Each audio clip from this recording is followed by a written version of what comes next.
പരിശുദ്ധിയെക്കുറിച്ചുമാണ് വചനം വിചിന്തനം ചെയ്യുന്നത്. ഈ മാസം പരിസ്ഥിതിയുടെ മാസമാണ്, ജൂൺ മാസമാണ്. അതുകൊണ്ട് നമ്മുടെ വിഷയം പരിസ്ഥിതി പരിശുദ്ധി. നമുക്ക് ബൈബിളിലേക്ക് പോകാം. ദൈവം എല്ലാം സൃഷ്ടിച്ചു, എല്ലാം നന്നായിരിക്കുന്നു കണ്ടു. ആദത്തിന് പേരിട്ടു. ആദമാണ് എല്ലാ പക്ഷി മൃഗാദികൾക്കും പേരിട്ടത്. അവന്റെ ഏകാന്തതയിൽ ജീവിത സഖ്യം നൽകി. പെരുകി വർദ്ധിക്കുവിൻ, കീഴടക്കുവിൻ. പക്ഷെ ഒരു കണ്ടീഷൻ, ഒരു സ്വാതന്ത്ര്യം കൊടുത്തു. നന്മ തിന്മയുടെ വൃക്ഷത്തിൽ നിന്നും ഭക്ഷിക്കുന്ന ദിവസം നിങ്ങൾ മരിക്കും. അത് ദുർവ്യാഖ്യാനിച്ചു കൊടുത്തു. ദൈവത്തെ പോലെ ആകാൻ വിലക്കപ്പെട്ടത് ഭുജിച്ചു. പറുദീസ നഷ്ടപ്പെട്ടു. പറുദീസ എന്ന വാക്കിന്റെ അർത്ഥം റിലേഷൻഷിപ്പാണ്. ദൈവവുമായി പ്രകൃതിയുമായുള്ള ബന്ധം നഷ്ടപ്പെട്ടു. ബൈബിൾ പറയുന്നു, ഭൂമി കല്ലും മുള്ളും പുറപ്പെടുവിക്കുവാൻ തുടങ്ങി. മരണം വന്നു, പ്രസവവേദന വന്നു, വിയർപ്പ് വന്നു. അങ്ങനെ പരിസ്ഥിതിയിൽ മാറ്റമുണ്ടാകുന്നത് ദൈവം കൊടുത്ത സ്വാതന്ത്ര്യം ദുർവിനിയോഗിച്ചപ്പോഴാണ്.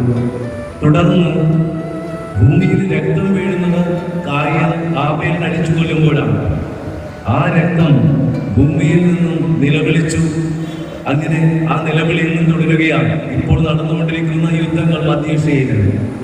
അമേരിക്കയും ഇറാനും ഇസ്രായേലും തമ്മിലുള്ള ആ യുദ്ധം, റഷ്യയും യുക്രൈനും തമ്മിലുള്ള യുദ്ധം, പരിസ്ഥിതിയിൽ ഒരുപാട് മാറ്റം വന്നുകൊണ്ടിരിക്കുകയാണ്. ബൈബിളിലേക്ക് പോകാം. ബൈബിളിൽ വാക്കുണ്ട്, ദൈവം മനുഷ്യനെ സൃഷ്ടിച്ചതിനെ ഓർത്ത് ദുഃഖിച്ചു എന്ന്. ആലോചിച്ചൊക്കെ, മാതാപിതാക്കളായി നിങ്ങൾക്ക് മക്കളുണ്ടായിട്ട് താന്തോന്നികളാകുമ്പോൾ അവരെ ഓർത്ത് ദുഃഖിക്കുക എന്ന് വെച്ചാൽ വളരെ പ്രശ്നം പിടിച്ചൊരു കാര്യമാണ്. ദൈവം ദുഃഖിച്ചു.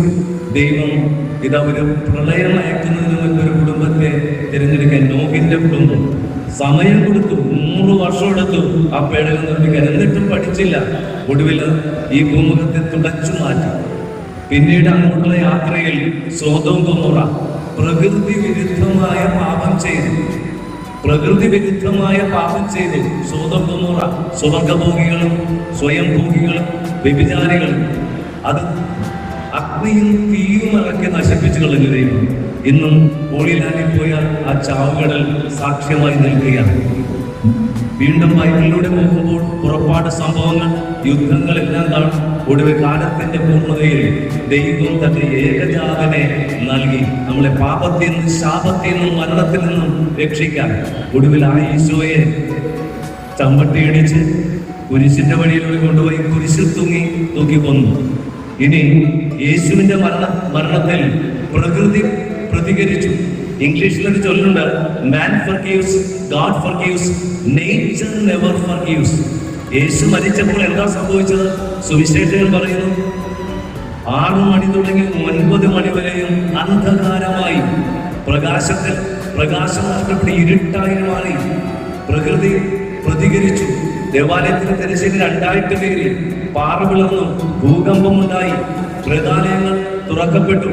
ഇത് ഭൂമിയിലുണ്ടായ പ്രതിഭാസം ബൈബിളിൽ എഴുതിയിരിക്കുന്ന വലിയൊരു സത്യമാണ്.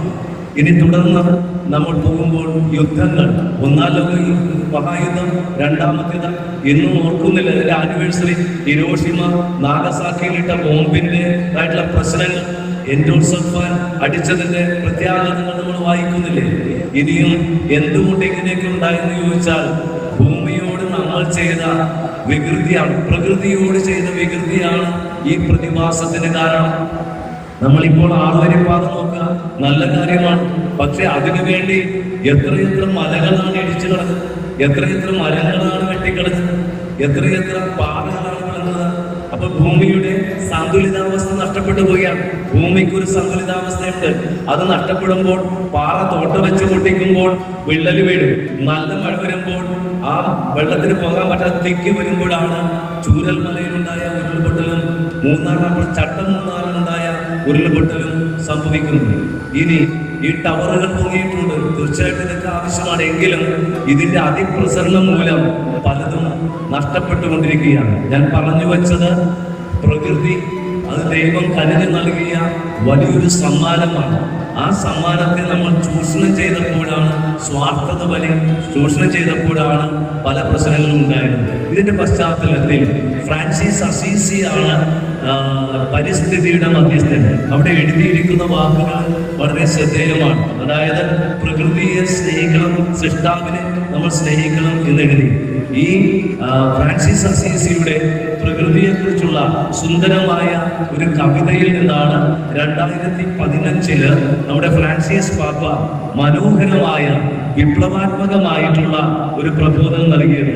ലൗദാത്തെ സി എന്ന് വെച്ചാൽ അങ്ങേക്ക് സ്തുതി ഉണ്ടായിരിക്കട്ടെ എന്നുള്ള സുന്ദരമായിട്ടുള്ള പ്രബോധനം നൽകിയിട്ടുണ്ട്.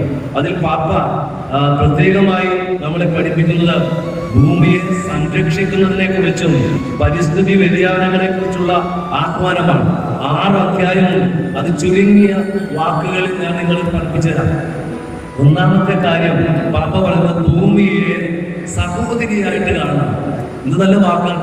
അതായത് ഫ്രാൻസിസ് അസീസി സൂര്യനെ സഹോദരനായും ചന്ദ്രനെ സഹോദരിയുമായി കണ്ടതിന്റെ പശ്ചാത്തലത്തിൽ പാപ്പ പറയുന്നു ഈ ഭൂമിയെ നമ്മുടെ സഹോദരിയായിട്ട് കാണാം. നമ്മുടെ വീട്ടിലൊരു സഹോദരി ഉണ്ടെങ്കിൽ അവിടെ എന്തുമാത്രം നമ്മൾ പരിചരിക്കും, ശുശ്രൂഷിക്കും, സ്നേഹിക്കും.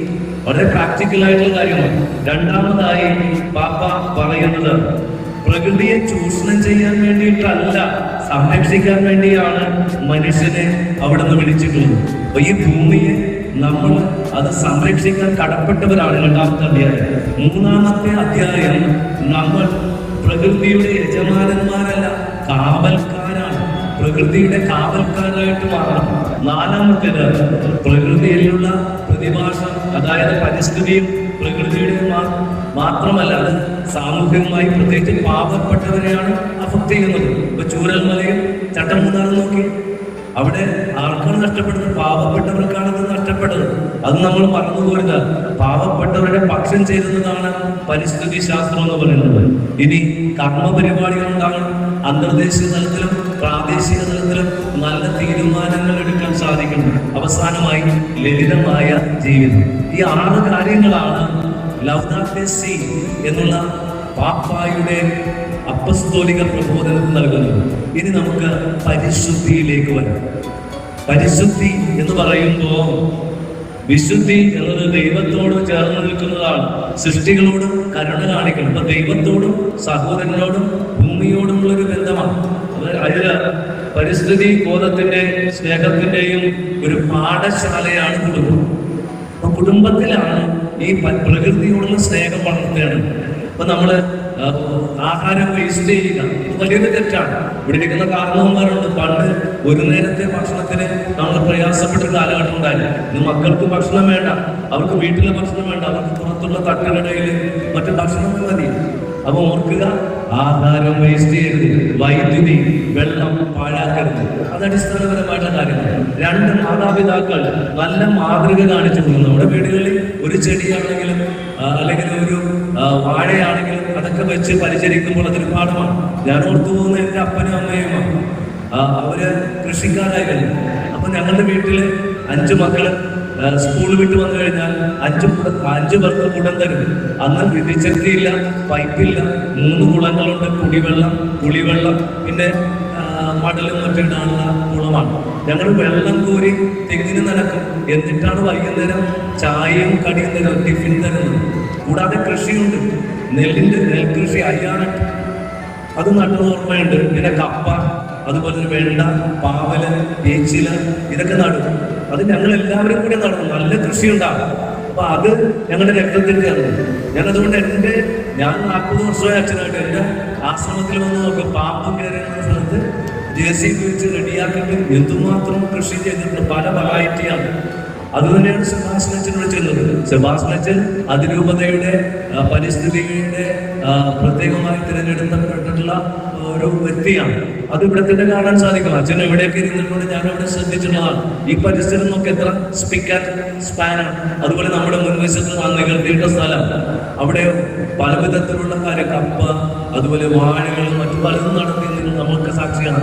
ഇത് വലിയൊരു സുവിശേഷമാണ്. ഇനിയും നമ്മൾ ശ്രദ്ധിക്കേണ്ടത്, പ്രത്യേകിച്ച് പ്രകൃതിയെ ചൂഷണം ചെയ്യുമ്പോഴാണ് ഭൂമിയിലെ ദരിദ്രരുടെ അവകാശങ്ങൾ ഇല്ലാതെയാകുന്നത്. അതുകൊണ്ട് നമുക്കുണ്ടാകേണ്ട പഞ്ചശുദ്ധികൾ. ഈ ഭാരതത്തിന് ഒരുപാട് പൈതൃകമുണ്ട്. വൈക്കം ബഷീർ പറഞ്ഞ പാപ്പക്ക് ആന ഉണ്ടാകുന്നു, ഇപ്പൊ തഴമ്പ് മാത്രമേ ഉള്ളൂ എന്ന് പറഞ്ഞതുപോലെ നമ്മുടെ ഭാരതത്തിൽ പരിശുദ്ധി പ്രാപിക്കാത്ത 5 ശുദ്ധിയുണ്ട്. പരിശുദ്ധി 5 ശുദ്ധിയുണ്ട്. പഞ്ചശുദ്ധി: 1 ശരീരശുദ്ധി, നന്നായിട്ട് കുളിക്കണം. രാവിലെ എഴുന്നേറ്റ് നന്നായിട്ട് കുളിച്ചിട്ട് വേണം പള്ളി വരാൻ. ഹൈന്ദവരെ നോക്കി അവർ കുളിച്ച് ഇരുന്നാണ് ഞാൻ അമ്പലത്തിൽ പോണത്. മുസ്ലിംസിന് നോക്കി കുളിച്ചില്ലെങ്കിലും കാലെങ്കിലും ഒരു കഴിയും. അപ്പൊ നമ്മൾ കുളിക്കില്ല, നമ്മളാണ് ഈ കുന്തിരിക്കം പോച്ചുകൊണ്ടിരിക്കുന്നത്. അപ്പൊ അതുകൊണ്ട് നമ്മൾ കുളിക്കണം, കുളിച്ച് പള്ളിയിൽ വരണം. അതാണ് ശരീരശുദ്ധി. മക്കളൊക്കെ കുളിക്കണം, 2 നേരം കുളിക്കണം വെള്ളം ഉണ്ടെങ്കിൽ. ഇനി രണ്ടാമത്തത് പരിസരശുദ്ധി. നമുക്കത് ഒട്ടും നീട്ടിയിട്ടില്ല. ഇവിടെ ഇരിക്കുന്ന വില്ലന്മാരെല്ലാം വിദേശത്ത് പോയി എന്ത് നീട്ടാണ്. അവിടെ 3 തരം ബാസ്ക്കറ്റ് ഉണ്ട്. അതില് ആഹാരത്തിന്റെ waste, plastic items, glass items. എത്ര കൃത്യനിഷ്ഠയോട് കൂടിയാണ് ഇരിക്കണം. വിദേശത്ത് പോയിട്ടുള്ള ആൾക്കാർ ചെയ്യണം. ഇവിടെ വന്നാലും ശങ്കരനൊക്കെ ഓൺ ദ കോക്കനട്ട് ട്രീ, പഴയതിലേക്ക് വീണ്ടും പോകും. ചേട്ടായി ഇവിടെ കൂടെ നടക്കാൻ പോകും. ഈ കെറ്റുകൊണ്ട് ചേട്ടായി പോണ വഴിക്ക് ഒരു പോസ്റ്റിന്റെ അടുത്ത ചേട്ടായി വരും, അവിടെ ഇടും. ഒരു കുമ്പാരമായിട്ട് മാറും. Waste management. ഞാൻ പല വീടുകളിലും കണ്ടിട്ടുണ്ട് വേസ്റ്റ് മാനേജ്മെന്റ്. നമ്മുടെ വീട്ടിൽ വീഴുന്ന ഇലകളും അത് ആഹാരങ്ങൾക്ക് അമ്മലിട്ട് കമ്പോസ്റ്റ് നിലവാറാക്കിയിട്ട് നമുക്ക് ഉപയോഗിക്കാൻ സാധിക്കും. അത് അവിടെ തന്നെ സംസ്കരിക്കാൻ സാധിക്കില്ല. അത് വലിച്ചെറിയണമെന്നല്ല. നമ്മൾ പഠിച്ചു വെച്ചേക്കെന്താണ്? എൻ്റെ അപ്പൻ പഠിപ്പിച്ച കുറെ കാര്യങ്ങളുണ്ട്. വിദേശത്ത് ഞാൻ കണ്ടിട്ടുണ്ട്. ഞാൻ ബസ്സിന് പോയാൽ അതുപോലെ തന്നെ എനിക്കൊരു സ്വീറ്റ് കഴിച്ചാൽ ഞാൻ എൻ്റെ പോക്കറ്റിലിടും. എന്നിട്ട് ആശ്രമത്തിൽ ചെന്നിട്ടാണ് ഞാൻ ഇടുന്നത്. വഴിയിൽ ഞാൻ ഇടില്ല.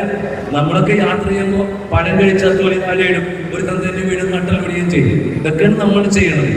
അതുകൊണ്ട് പരിസ്ഥിതിയെ കുറിച്ചും പരിശുദ്ധിയെ കുറിച്ച് ചിന്തിക്കുമ്പോൾ നമുക്ക് ആരെ നന്നാക്കാൻ പോകണ്ട, പേഴ്സണലായിട്ട് നമുക്ക് ചിന്തിക്കാം എന്ത് ചെയ്യാൻ സാധിക്കും.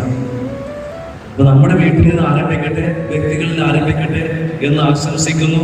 എന്നിട്ട് ഞാനൊരു കവിതയുടെ 4 വരി മാത്രം പറഞ്ഞ് അവസാനിപ്പിക്കുകയാണ്. മരം മരത്തിന് വേണ്ടി അല്ല വളരുന്നത്, മരം മരത്തിന് വേണ്ടി അല്ല വളരുന്നത്. പുഴ സ്വന്തം വെള്ളം കുടിക്കാറില്ല, നക്ഷത്രങ്ങൾ സ്വന്തം പ്രകാശം ഉപയോഗിക്കുന്നില്ല, സൂര്യൻ മറ്റുള്ളവർക്ക് വേണ്ടിയാണ് തിളങ്ങുന്നത്. പ്രകൃതി നിയമം മറ്റുള്ളവർക്ക് വേണ്ടി ജീവിക്കുക എന്നതാണ്.